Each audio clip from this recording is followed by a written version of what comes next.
What if the biggest question isn't why we're here, but why we suffer? Think about it. If there really is an all-powerful, all-knowing, and all-good God, why is the world filled with pain, loss, and evil?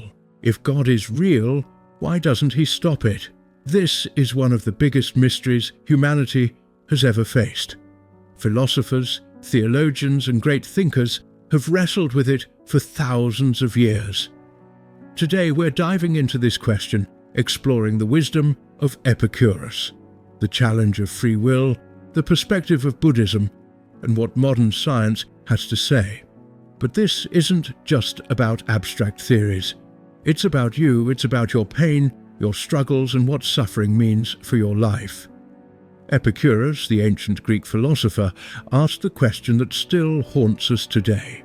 He said, "Is God willing to prevent evil, but not able? Then he is not omnipotent. Is he able, but not willing? Then he is malevolent. Is he both able and willing? Then why is there evil?" This dilemma is as sharp now as it was over 2,000 years ago. If God has the power to stop suffering but doesn't, what does that say about him? The philosopher Leibniz had a different answer. He argued that this is the best possible world God could have created, that suffering is part of a larger cosmic balance. But let's be real, when you're experiencing pain, when your world is falling apart, hearing someone say, "This is the best possible world," feels empty.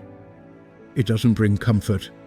It doesn't answer the burning question of why you have to go through this. One of the most common answers is free will.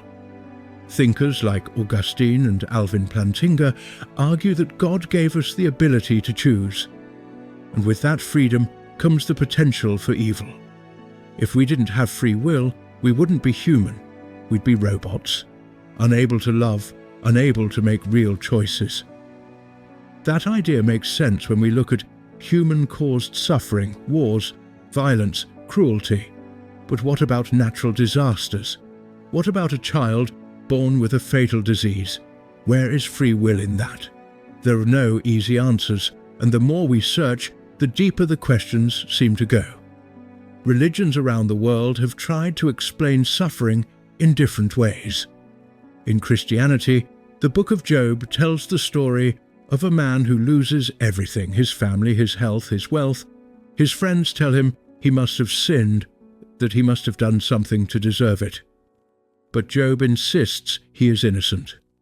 When God finally answers, he doesn't give an explanation. Instead, he asks, "Where were you when I laid the foundations of the earth?" It's a reminder that maybe we don't get the full picture, that maybe there's something bigger at play that we simply can't grasp. Buddhism, on the other hand, takes a completely different approach. The Buddha didn't ask why suffering exists. He accepted it as a fundamental truth. He taught that suffering is caused by craving and attachment. The more we cling to things, the more we suffer. Let go and suffering loses its grip. Then there's Stoicism, a philosophy embraced by figures like Marcus Aurelius. Instead of asking why suffering happens, Stoicism asks how you respond to it. Marcus Aurelius wrote, "You have power over your mind, not outside events. Realize this, and you will find strength." The Stoics believed that pain is inevitable, but how you face it is within your control. Different philosophies, different religions, but they all circle back to one core truth. Suffering is here. The question is, what do you do with it? But let's step away from philosophy for a moment and look at what science says. Pain, at its core, is a survival mechanism. You touch something hot, you pull away, you survive.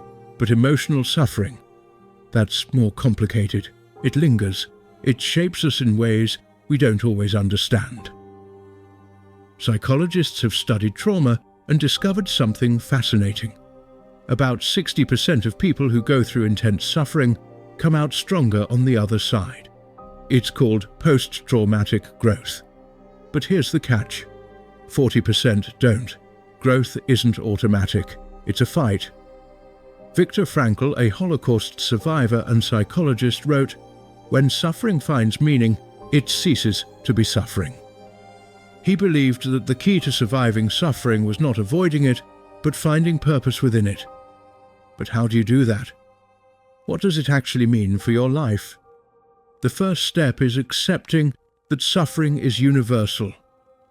No one escapes it. The Buddha saw it. Every major philosophy acknowledges it. The second step is finding meaning. Frankl showed that attitude changes everything. The third step is taking a Stoic approach. You may not control the world, but you control how you respond. The fourth step is connection.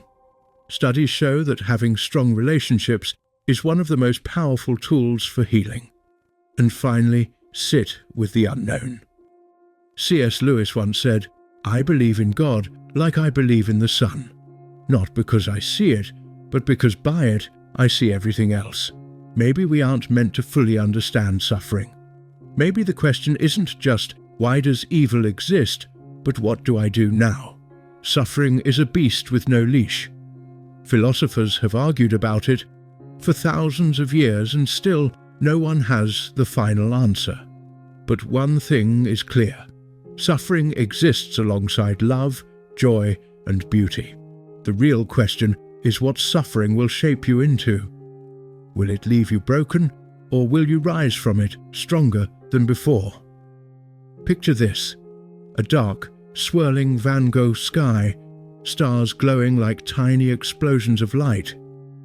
You standing there, looking up, realizing that you are part of something vast, that you are more than your pain. You are the person who walked through the fire and came out the other side. That is your power. If this message resonated with you, hit that subscribe button and join us here at Mirror Within. We explore philosophy, psychology, and the journey to inner peace. Like, share, and let's spread the spark. Suffering is real, but so are you, stronger than you know. See you next time.